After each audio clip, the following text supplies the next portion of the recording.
welcome to the Flare Up Show. This is produced by In the Limelight Media and the fabulous Clarissa Burt. And today I have a guest all the way from the Netherlands. As a young boy, Machiel Hoek didn't understand the world at all. Why was there so much suffering? I love your bio, by the way. I'm just going to put that in there because it reads like a story, so it's very intriguing. Why was there so much suffering? Why was he bullied at school for being himself? At the age of 7, he decided he wanted to discover the secret of life, but then the so-called real world stepped in, as it does for a lot of us, meaning school and study. After university, he worked as a CPA, entrepreneur, and international CEO for over 20 years. At some point, there was a very large sum of money waiting for him if he would just stay on for just 2 more years. Then I can finally go on this quest to discover the secret of life, he thought. But at that moment, his heart kicked in and said, no, now is the time. You need to do this now or you will never do it. By listening to his heart, the bag of money at that time would disappear, but what was worth more? So Machiel complied with his heart, changed his entire life, and went on the quest to discover the secret of life. He found his, and through his best-selling book, The Girl Who Changed the World, he now helps others to find theirs. He focuses on the recognition of our common ground, our common source, whatever we each call it, reconciliation, and the importance of restoring the balance between men and women on our planet through feminine leadership. Welcome, Machiel. I'm very excited to have you today. Thank you, Chrissy. Thank you for having me. My pleasure. My pleasure. So, did you find the secret of life? That's the question that burns after I read that. What's the secret? What's the secret? That's what everybody wants to know, right? What is I found mine, of course. Yes. I'll tell you in a second, but I thought that also when I grew up, I thought the older you get, the more you know, and the less magic there will remain in life. The magic will disappear, or at some point you'll be old and you die, of course, but then there's not much magic more to be discovered. And at some point, of course, when I went on this quest and I found that it was the total opposite, of course. The more you think you know, or the less you know, the more magic there is, and it never stops. So when I found my secret, it opened up a door of endless more new secrets to be discovered. It's like this will never stop. It was like going on and on and on. It was that is great and overwhelming, and I'm like on a trip each day to discover new ones. This secret for me was the realization that for me the world is my mirror, and I think that what a lot of old scriptures and a lot of old religions say as well at some point, saying the world is actually showing you what you are. You are being reflected what you see in the world, and we are taught, at least in the Western world, that the world is a given, is a fact. Everything is solid, and everything that happens out there is happening independently, and it comes to you. Whereas at some point, and that is, of course, also what I describe in this novel, you can also make after to the realization that the world comes out of you. You project it literally. Your senses are, of course, detectors, but they're also sending out information, and it's being reflected in the world. And by changing your own mindset, your thoughts, your feelings, the world changes. Of course, a couch will still stay a couch, but the whole element of what it means to you and how you feel by it and how you're affected by it and what it does to you and what you do with it is totally changed by your own approach to that. I love that. And I think about my couch. When I'm not doing well, there's like an imprint of me on the couch because I sit in the same spot every day. So the couch does change as we get more into our own secrets and magic and exploratory. The less time there is to make that imprint on the couch. I don't have to move the couch every once in a while to sit in a different spot. I like that. And you're talking about the spot. That was another realization for me about, of course, where you are at any given moment. You're the only one that can be there. No one else can be at the exact same position as you are.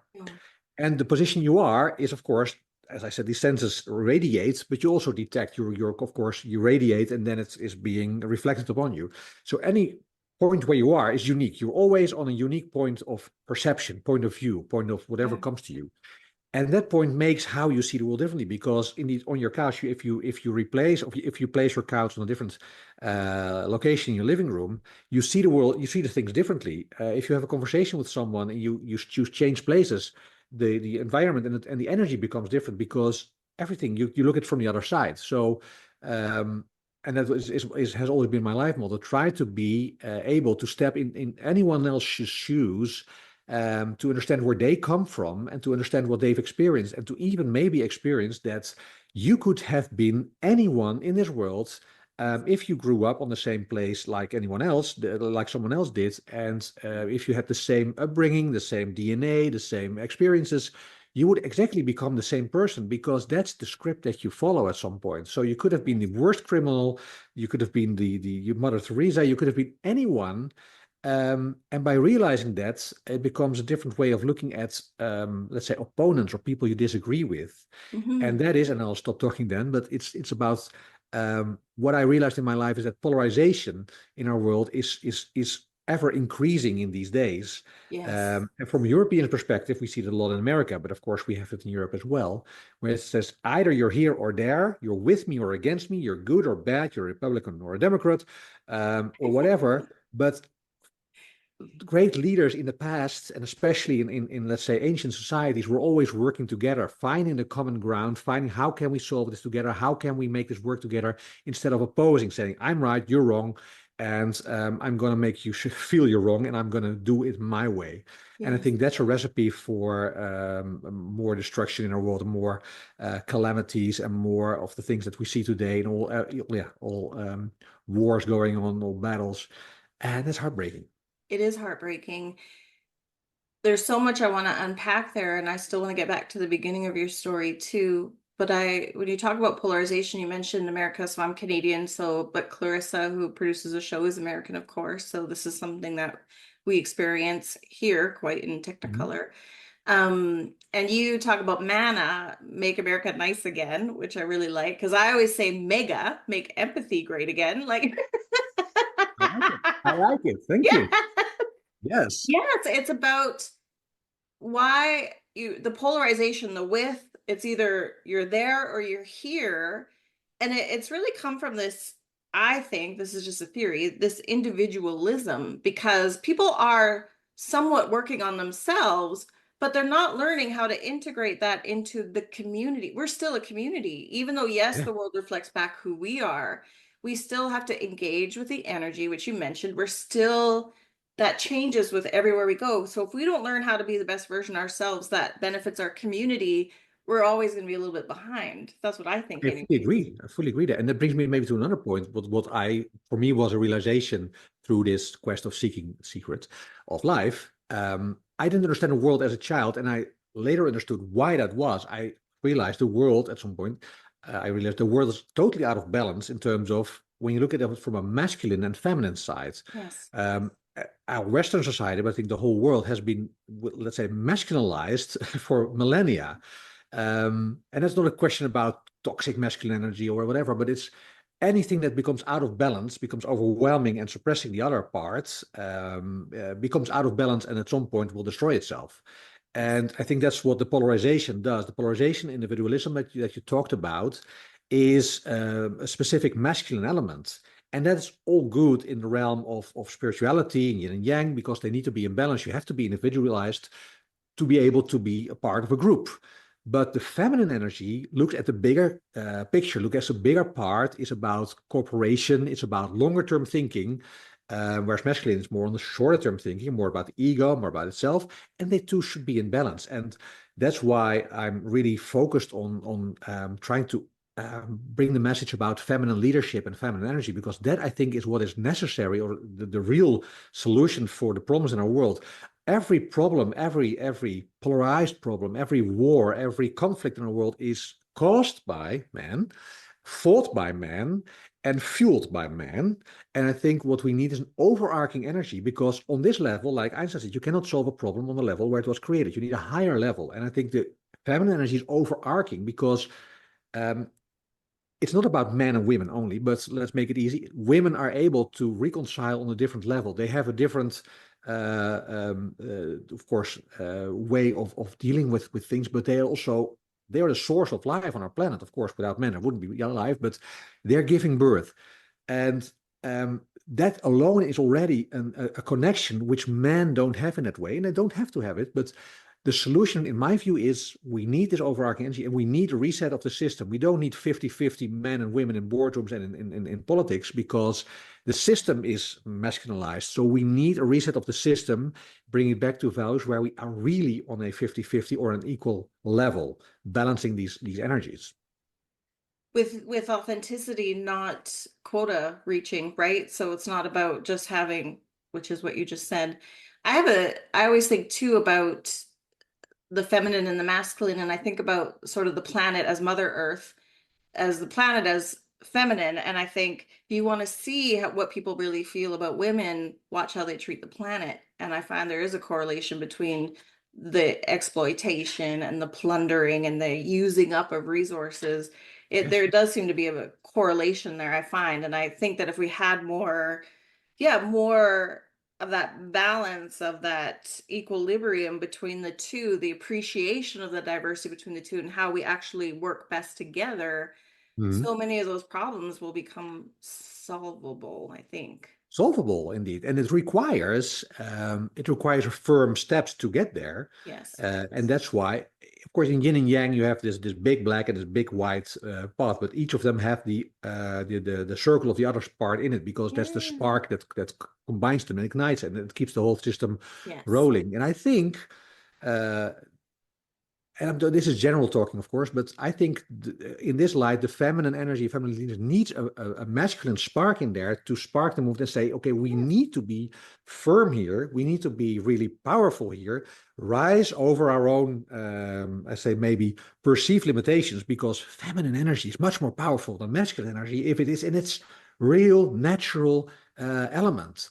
And I think what we have done on Earth in this millennia is depowering it in such a way that, and my heart breaks saying it, that also women tend to disempower and depower each other Yes. instead of empowering, where men are more easily able to empower each other. They fight and then they, of course, rejoin.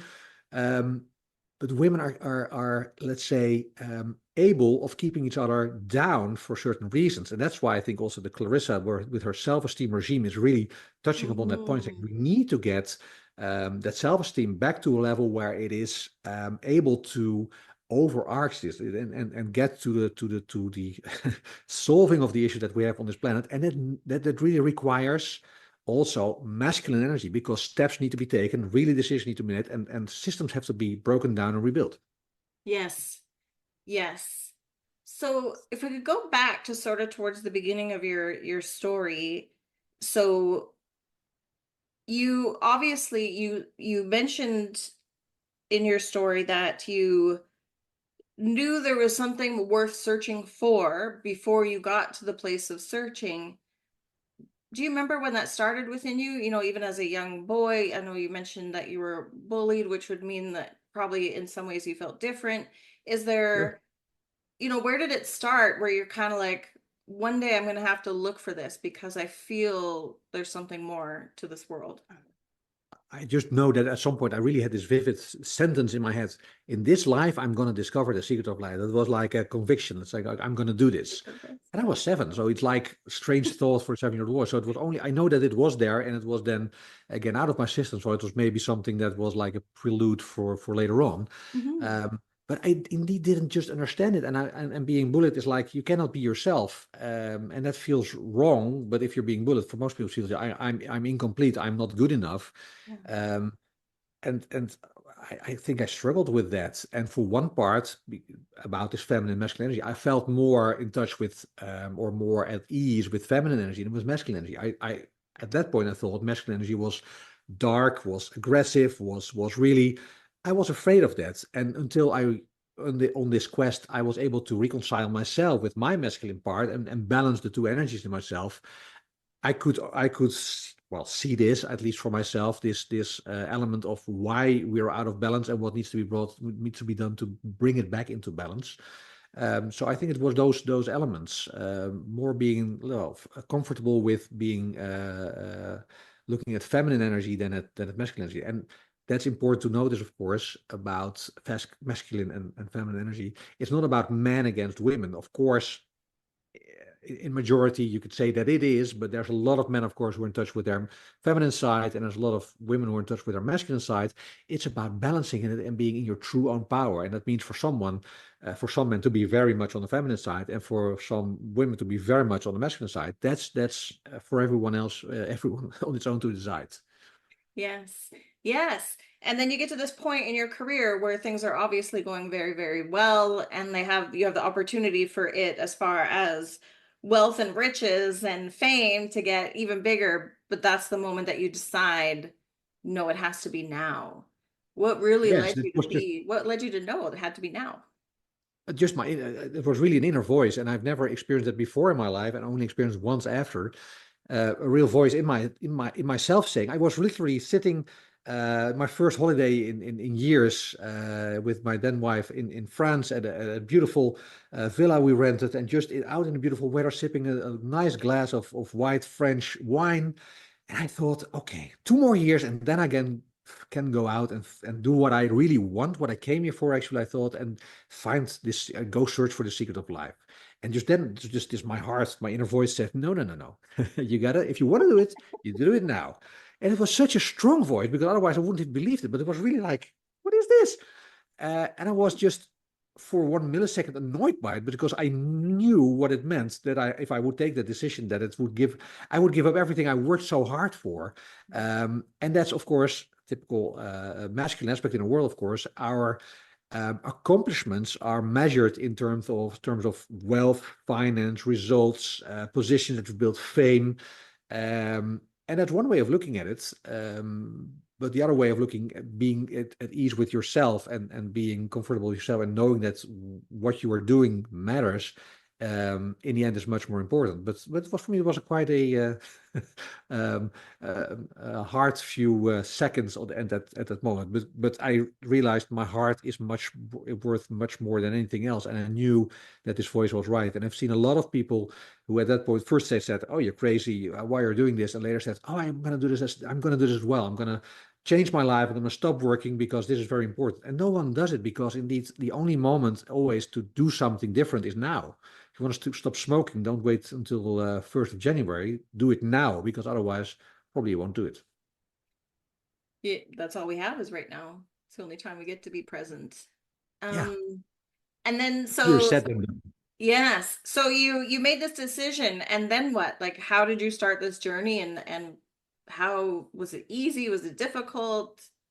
How did you let it unfold from there?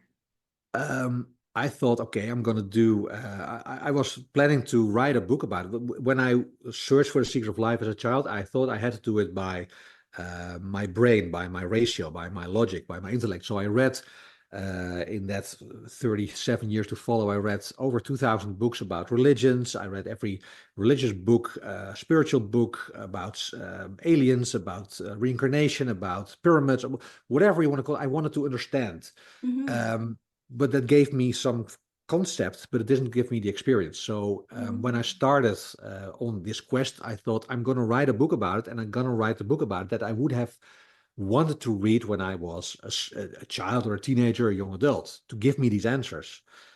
So I planned this, like I came from a business world, so I was used to planning. So I planned it. I'm going to write this book in 1 year. This is how I'm going to do it. This is research. This is going to be planning. And after 2 months, I hadn't even written a single usable word on paper, and was just more confused. And then once more, this voice came to me and said, just relax and let yourself surrender to the flow of life and see what happens. I had dug this canal in my head from A to B, like a straight line, and it became a Hmm. meandering river going everywhere, but I didn't know where. So I just, yeah, literally let go of everything, stopped doing, and just started doing things I've never did before. And that gave me, let's say, the experience I needed to, yeah, experience what I thought I learned. But then the experience also, of course, always different and much more powerful, because that's your own experience. Yes. And how did that lead you to the feminine and to understanding and wanting to talk and educate and really have people experience the feminine side of leadership? I got on a, let's say, interaction of ancient approaches like shamanism, and other, let's say, older ancient society approaches of dealing with the cosmos, dealing with yourself, understanding that the smallest part, like the smallest atom, is equal to the largest part, like the whole universe. They're governed by the same principles. And knowing that is one thing, but experience that is a different way. And you're doing it through meditation, through certain experiences, through certain ceremonies. I went through a lot of those. And at some point, it's for me opened up a world of understanding how quantum mechanics, quantum Mhm. physics would interact with this old knowledge that has been there for millennia, even before, let's say, Egypt and other times. Understanding why things work out that way, and everything is frequency, everything is vibration, everything is constant in motion, everything is interacting with yourself. Nothing is stable, although we still think this, and we know this is a couch, but everything is constantly in motion and interacting and reacting upon your own energy and the other way around. And that brought me at some point to, well, getting rid of my own pains and ancestral pains, because I also understood that Mhm. in our lives, well, maybe you've experienced the same. We're also burdened by the pain of our ancestors. They Mhm. bring it on to us through our DNA and through our energy and the way we're raised. And so we pick up things that we haven't even experienced ourselves, but it's still in our system. So getting it out means we're healing not only ourselves, but also our parents and our ancestors. That's really a wonderful way of looking at it. And by doing that, you're just taking care of yourself, but you're taking care of the world as well. And that for me brought on step by step more to this balance of yin yang, masculine, feminine, and understanding what is the golden mean. Where's the balance, and why are we never in balance? We don't have to be always in a balance because we're always in motion, but everything in nature and the universe thrives or strives to get into balance. It always gets to this balanced state. Apart from our, let's say, society where we've been on one side for far too long. Mhm. Yes. And how has the reception or response been as you've put your book out in public and as you've shared this knowledge and your experience? What have you Um, experienced out there? I first thought I still have, let's say, an ambition, and that's kind of contradiction, of course. Um, I want to change the world, of course. It's the book called "The Girl Who Changed the World," but I want to change the world myself. I want to be able to be part of that change because I see the need for it, and of course, that's what I think I need to do. Um, but the responses from readers were at first saying, "Okay, wow, this is a book that made me." I got two responses which were really gave me goosebumps. Like someone said, "I now understand my parents. I now understand my childhood, and I now understand my life because I know what happened to them has happened to me and how they processed it, and I can now be able to reconcile with that and with my parents. And now I can finally live for myself." That was really wow. And I got a letter from an 85-year-old woman, and she said, "I was treated by by a psychiatrist for over 10 years, and there wasn't any progress. And at some point, he said, 'I'm going to stop the therapy, or you got to read this book from Machiel.'" Um, and she said, "I didn't want to read your book, but he made me read it because otherwise he would stop the therapy." And I read it and read it and read it. At some point, I finished it, and I called my son, and we haven't been in touch for 20 years. And I reconciled with him, and now we're back together, and I can see my grandchildren again, and now I can finally die in peace. She was able to reconcile things, and that for me was, well, realization. If you change one life, that's so wonderful. What else do I want? So why do I have the ambition to get this book out there to so many people? Still, there is, of course, but these stories for me are wow. I treasure them, and that for me is very valuable. Those are treasures. Absolutely. Share a little bit about the book. What is it about? How does it work? What do you hope people get when they take it open and start reading through it? What I wanted is a book that you start reading and finish. I Yes.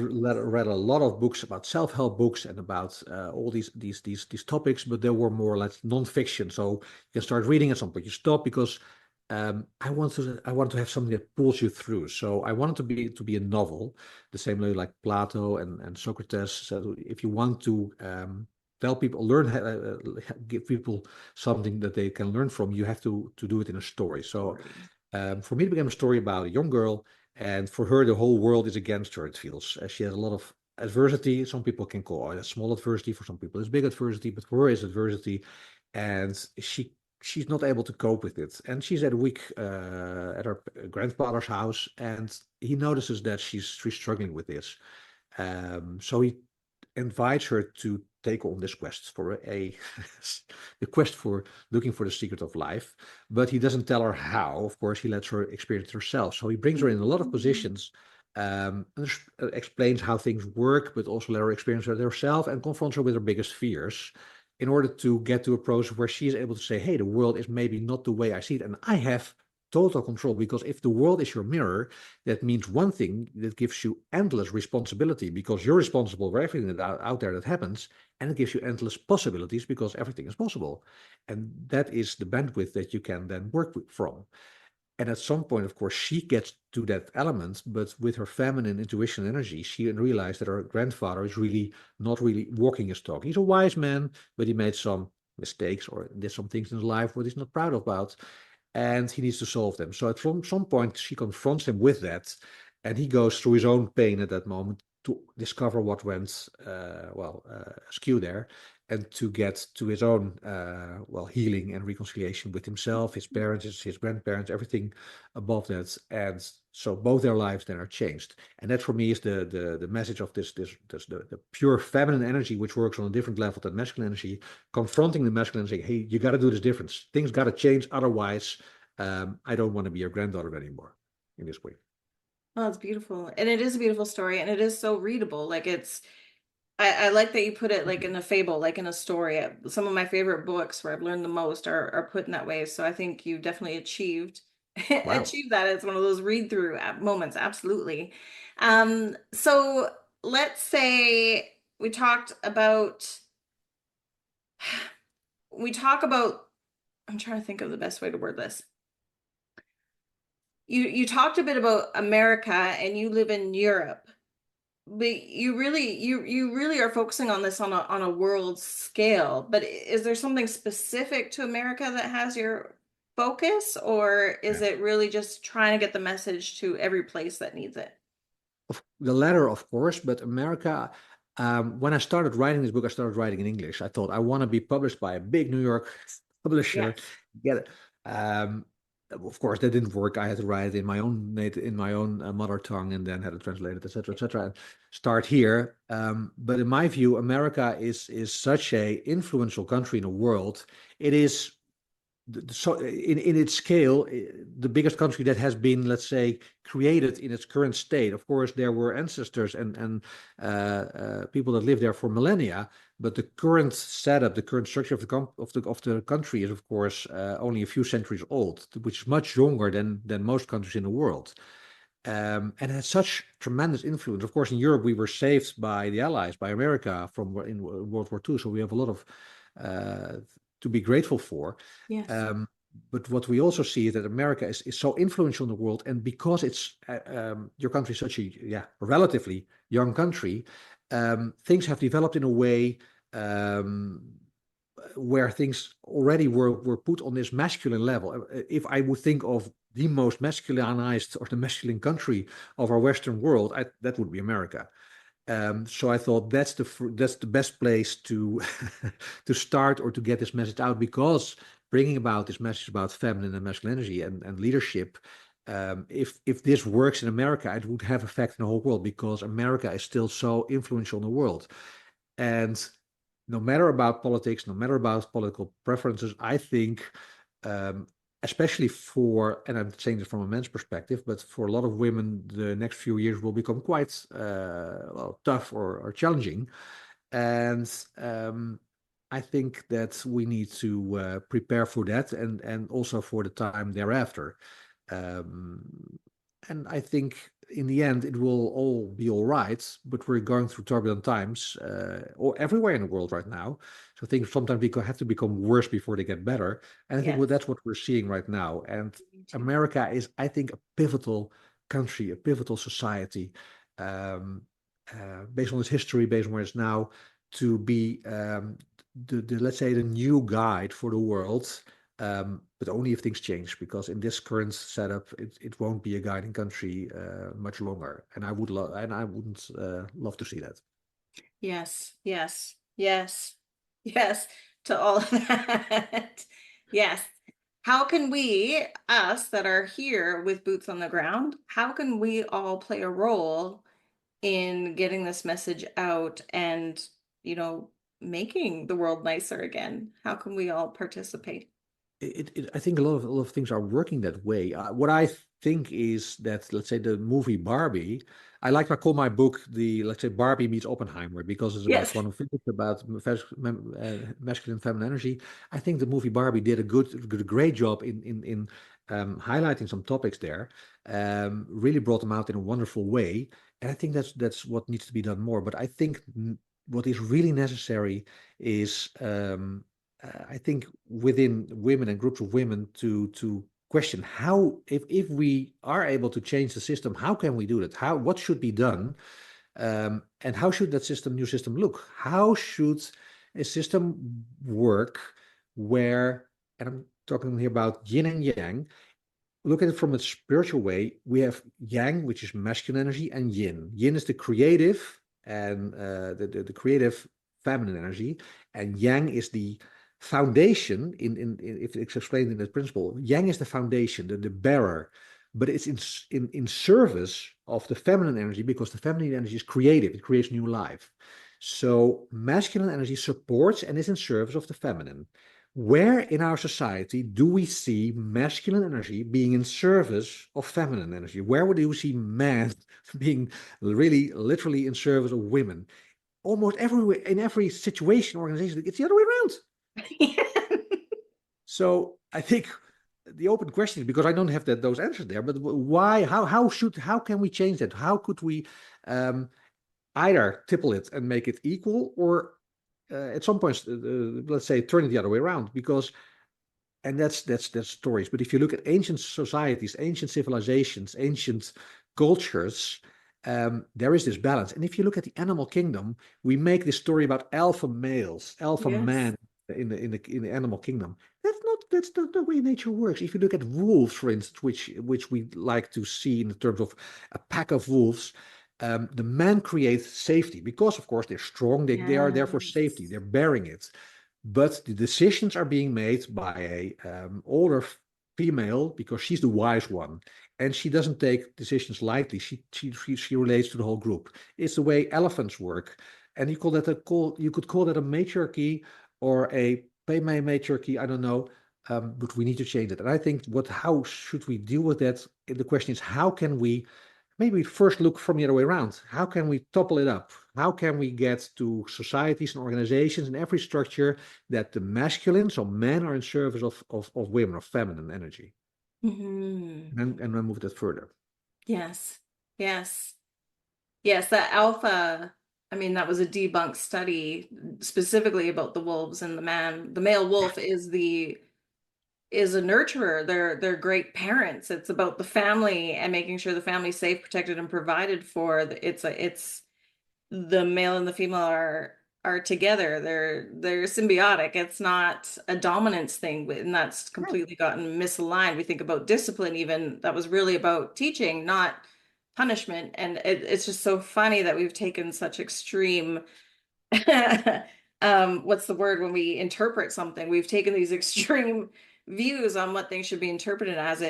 And I think it is control. There's a bit of uncertainty. So when we think about magic and getting uncomfortable with maybe being uncertain, that does take some courage, right? And I think I was just listening to someone on a show yesterday, a writer named Martha Beck, and she was talking about the reason people create all these external controls, these structures, these rigid structures, is because they aren't capable of getting comfortable with the inside stuff that they've got to clean up and figure out and organize. So they create these massive systems, and then we all have to live by these systems just so people have the semblance of control that will keep them from having to dig inside themselves and start working through that healing that needs to happen, because that is hard work. It is hard work, isn't it? It is, and that's, I think, really the key message. That, of course, it always starts with yourself. Yes. There's always inner work to do, and it's not maybe work, it's experiences, it's healing, depending on where you come from, Yeah. and of course what you experienced. That's unique for every person in this world. Mhm. But it starts with yourself. It only takes one to change the world, and there's no reason it can't be you, me, anyone. So if you see things in the world that you're out there that you're unhappy with, it also is a reflection of something you're not happy with in yourself, even if probably you didn't know it. And maybe it isn't even your element, but it's your ancestral elements in there, your things that are being processed or really being passed on to you through your parents, grandparents, etc., or something you picked up in your upbringing, your childhood that you don't even remember. Mhm. But if you are, let's say, totally at ease with yourself, comfortable with yourself, that you can embrace yourself and fully say, I love myself with all my heart, then the world out there still can look like a troublesome place, but it becomes in a different interaction and you relate to it differently. And it still is always a out and ingoing wave of energy and interaction. And that's life, because life is dynamic until we die. And then what happens, happens, depending on your worldview. But I think it's about let's say, what does the world tell you if you would embrace the view that the world is your mirror? Mhm. So really the next best step for a lot of us is to treat ourselves a little bit more kindly and then let that. Kindly and being totally in these. I come back to Clarissa's book in it, the self-esteem regime. It's Yeah. about also self-esteem and self-love. I think those are the two recipes for healing and for getting to a better side. That's both for men and women, of course. Uh, Mhm. that's for all sides. Um, I did a lot of research. I talked to I think over 2,000 women in the age of 20, between 20 and 60, because in their, let's say, working life, and Yeah. asked them, who would you rather work with or for or lead? Would it be a group of 10 women or a group of 100 men? And 85% of the women say, please give me the 100 men. It's impossible to work with women only. And that breaks my heart, because that there is that it's not inherently wrong about femininity, but I think our society has created such a what you say, like a structure that apparently makes it impossible to work in that way, because the system is masculine, and that of course disfavors every feminine quality. So therefore we need to change it, because men are able to work with men, yes, that's easily, because this system favors that, and that's not the way it should be. No, no, and I guess there's maybe this myth of protection by staying close to the masculine, right? That if we can stay close with them some way, then we can be of use, then we're somewhat protected by them. But that's really the myth. And really we need to be protective of all each other. How Yeah. can people find your book? Where can people get in touch with you? How can people learn more about the work that you're doing? If they want to get in touch with me, just search me, Google my name, or go to my website, machielhoek.com. I have my contact details there. You can contact me. It's also in my book, my contact details, and it's just available on Amazon.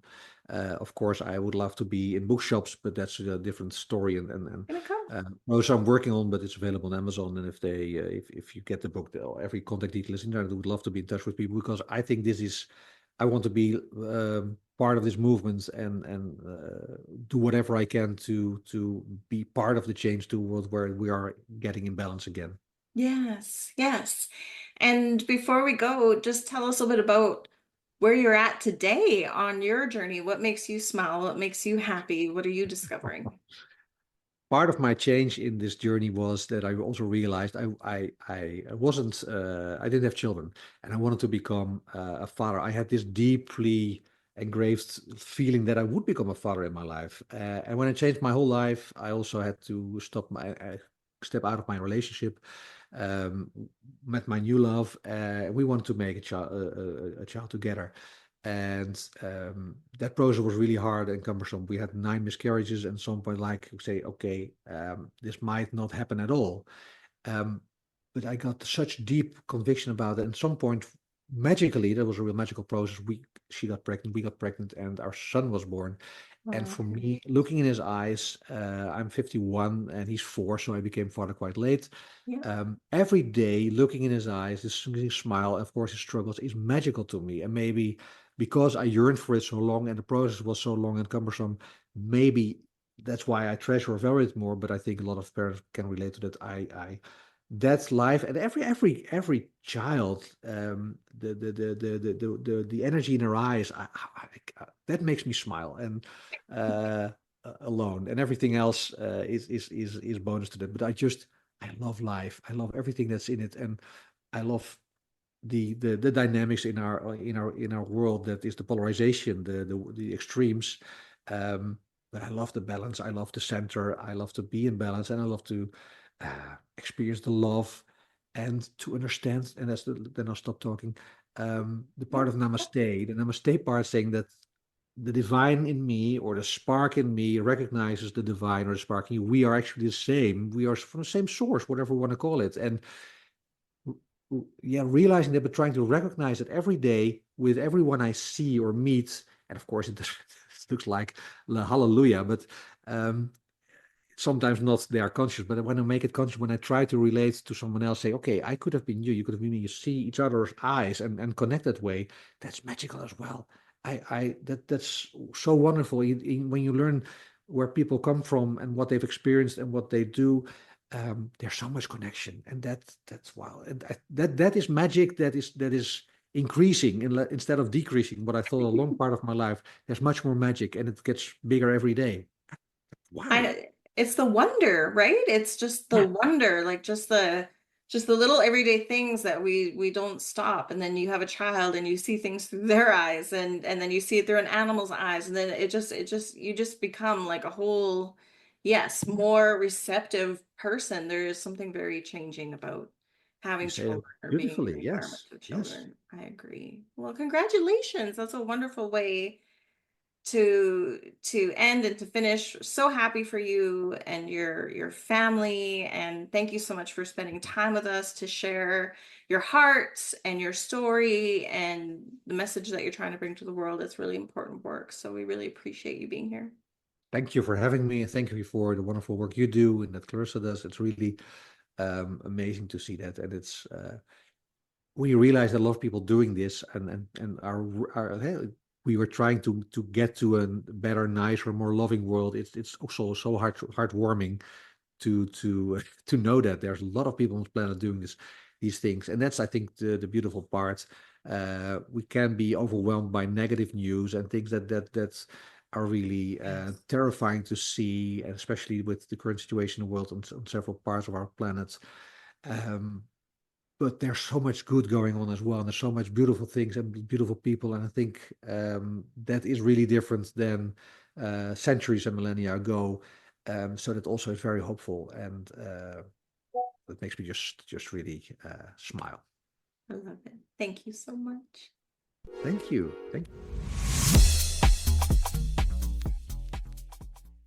Thank you again for tuning into this very special episode of the Flare Up Show. I'm your host, Chrissy Cordingley, and a big special thanks to our production partner, Clarissa Burt, and In the Limelight Media.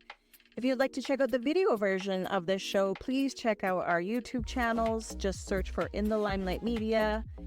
You can also look for Chrissy at risethrive.ca, Rise and Thrive Wholeness Coaching. We will see you soon on the Flare Up Show, In the Limelight.